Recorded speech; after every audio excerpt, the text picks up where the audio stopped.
সময় থাকতে আল্লাহর পথে ফিরে আসো। প্রিয় মুসলিম ভাই ও বোনেরা, আজকে আপনাদের এমন একটা বয়ান শোনাতে যাচ্ছি, হয়তো আজকের এই বয়ানটা শোনার পরে তুমি আল্লাহর পথে ফিরে আসবে। প্রিয় মুসলিম ভাই ও বোনেরা, এই দুনিয়াতে আমরা কিছুদিনের জন্য বেঁচে আছি।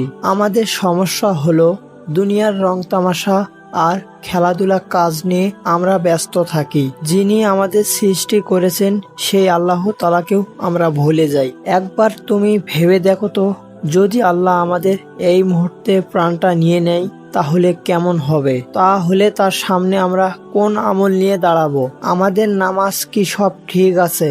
আমাদের আমলগুলো কি সঠিক আছে? আমরা সবাই মনে করি আজকে নামাজ পড়বো, না হয় কাল পড়বো, না হয় পরশু পড়বো। এইভাবে আমাদের কতগুলো দিন পার হয়ে গেছে। তাই সময় থাকতে প্রিয় মুসলিম ভাই ও বোনেরা, আল্লাহর পথে ফিরে আসতে হবে। দুনিয়া চিরস্থায়ী নয়, আখেরাত সারা জীবনের জন্য চিরস্থায়ী। আমাদের মৃত্যু কখন আসবে এটা আমরা জানি না।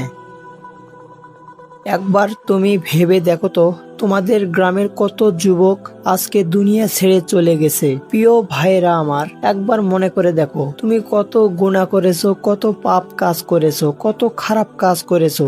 যদি তুমি আল্লাহর কাছে দুই চোখের পানি ফেলে তার কাছে ক্ষমা চাও, তিনি অনেক দয়ালু, তিনি ক্ষমা করতে অনেক ভালোবাসেন। প্রিয় কলিজার ভাই ও বোনেরা, তোমাদের আজকে আমি একটা কথা বলি, যদি আমি এই ভিডিওতে কিছু ভুল বলে থাকি তাহলে আমাকে ছোট ভাই মনে করে ক্ষমা করে দিবেন। আর যদি ভিডিওটি ভালো লেগে থাকে তাহলে ভিডিওটি বন্ধু বান্ধবকে শেয়ার করে দাও। সবার আগে এরকম ইসলামিক নতুন ভিডিও পাওয়ার জন্য আমার চ্যানেলটি সাবস্ক্রাইব করে বেল বাটনটি অন করে দিবেন, তাহলে সবার আগে তোমার কাছে পৌঁছে যাবে।